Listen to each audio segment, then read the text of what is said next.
Monsieur le Président, est-ce que ces terroristes bénéficient de complicité interne? Bien sûr, beaucoup. Beaucoup.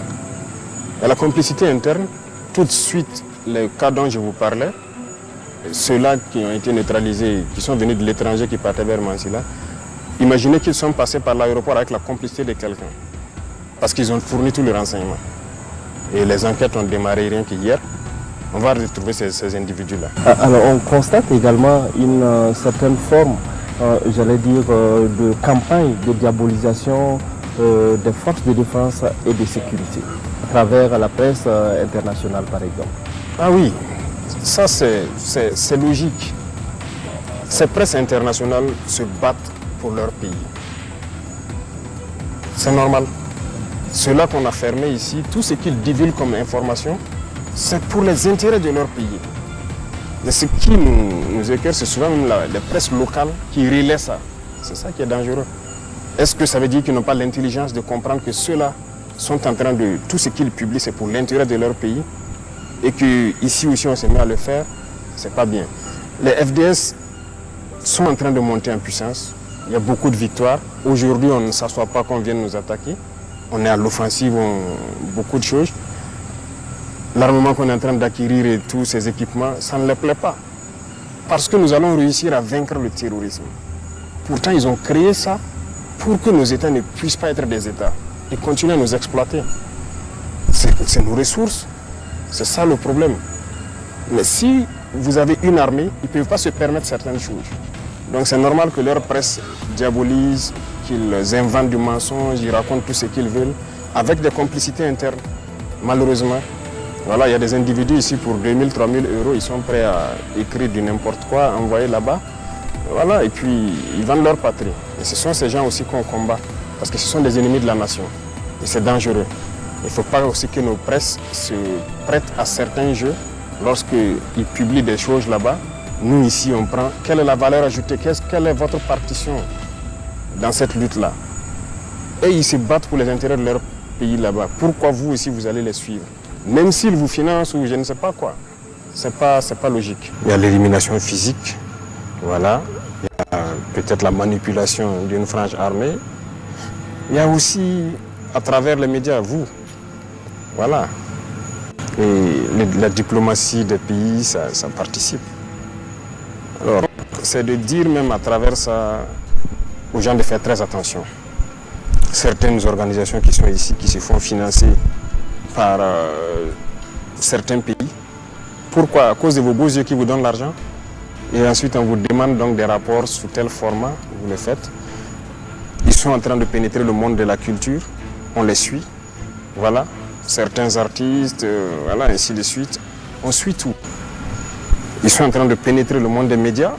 On suit pour que vous relayez ce qu'ils veulent, comme je le disais tantôt. Voilà. Donc, il y a beaucoup d'activités subversives qui se passent. Donc, on n'est pas dupe et il faut que les gens arrêtent. Parce que vouloir manipuler le peuple pour le retourner, il faut qu'ils arrêtent ça. Ça sera difficile et nous n'aurons pas la langue dans la poche. Au moment venu, on va aussi expliquer au peuple ce qu'il y a. Parce qu'actuellement, c'est l'art de manipuler. Tout leur espoir, c'est de pouvoir manipuler la population, faire baisser la ferveur pour que le peuple ne soutienne pas la transition et qu'ils puissent atteindre leur fin. Et nous allons combattre ça. Alors, quelle appréciation vous faites des récents propos tenus par le général français Lecointre? Oui, nous avons suivi et ils préparent la mentalité de leur peuple au cas où ils doivent intervenir, venir physiquement ici pour qu'on combatte. Donc, ils ont commencé à préparer, ce n'est pas maintenant. L'année passée, le président Macron a tenu certains propos. Moi, je m'attendais à ce que les journalistes débattent sur ça, éclairer la lanterne des Burkinabés, éduquer les Burkinabés, parce que le journalisme, ce n'est pas juste critiquer le pouvoir ou voilà, donner des informations sur qu'est-ce qui ne va pas. Vous avez la chance d'être journaliste en temps de guerre. Il faut participer à éduquer le peuple, à éveiller le peuple, parce que nous avons un ennemi. C'est ceux qui veulent nous réduire à l'esclavage. C'est votre rôle de le faire. Voilà, ce général a fait sa sortie. Je ne sais pas jusqu'à aujourd'hui, est-ce que les gens ont eu des débats assez pointus pour expliquer à la population quel est l'objectif de l'impérialisme. ils ne sont pas d'accord qu'on se décolonise. Ils veulent nous recoloniser. Le terrorisme est là, ils savent qu'on va vaincre le terrorisme. Et donc ils se disent maintenant, si jamais on arrive à vaincre le terrorisme, il faut qu'ils se préparent pour venir physiquement nous recoloniser. Parce qu'ils ne sont pas d'accord qu'on soit décolonisé. Parce que c'est leurs intérêts. C'est à travers nous qu'ils vivent. Donc c'est ça aussi. Il faut que les journalistes participent à ça. Maintenant, le débat ne se passe pas sur ça. Qu'on le veuille ou pas, on est en guerre. On doit chanter les louanges de nos soldats. On doit chanter les louanges de nos héros. On doit les accompagner. Et on doit expliquer au peuple ce que c'est que l'impérialisme. Comment ils veulent nous coloniser. Comment ils veulent nous maintenir dans la misère. Pour que eux, ils vivent.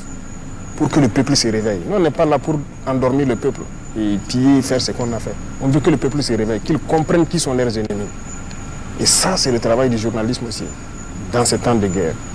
C'est l'histoire du Burkina qui s'écrit maintenant. Donc, je vous en prie, il faut faire un travail parce qu'eux, ils préparent l'opinion de leur peuple au cas où ils doivent intervenir, que le peuple les accompagne. Ah, c'est normal, il faut les coloniser. C'est du mensonge ce qu'ils racontent. C'est du mensonge. Mais l'objectif est connu. Nous aussi, il n'y a pas de problème. On se prépare en conséquence. Monsieur le Président, nous tirons vers la fin de cet entretien. Quel bilan faites-vous de la transition en cours? Le bilan, ça va se faire donc au fur et à mesure. J'espère que prenez le temps d'inviter chacun des ministères là. Voilà, pourquoi pas. Il faut les convoquer sur vos plateaux télé, que chacun dise au peuple qu'est-ce qu'il a innové dans son ministère, qu'est-ce qu'il a apporté de plus. Mais nous pouvons vous rassurer qu'il y a eu beaucoup de choses qui ont été faites.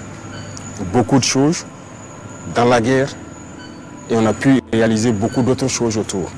Vous pouvez le constater, comme on l'a dit. On fait la guerre, mais on n'a pas oublié l'agriculture. On a fait des progrès.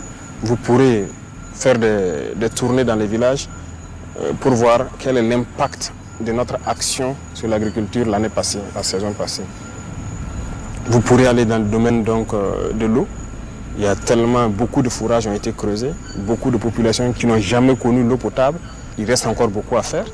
Dans le domaine de la santé, il y a eu beaucoup d'évolutions aussi. Voilà, ce n'est pas seulement la baisse des prix de certaines prestations maintenant.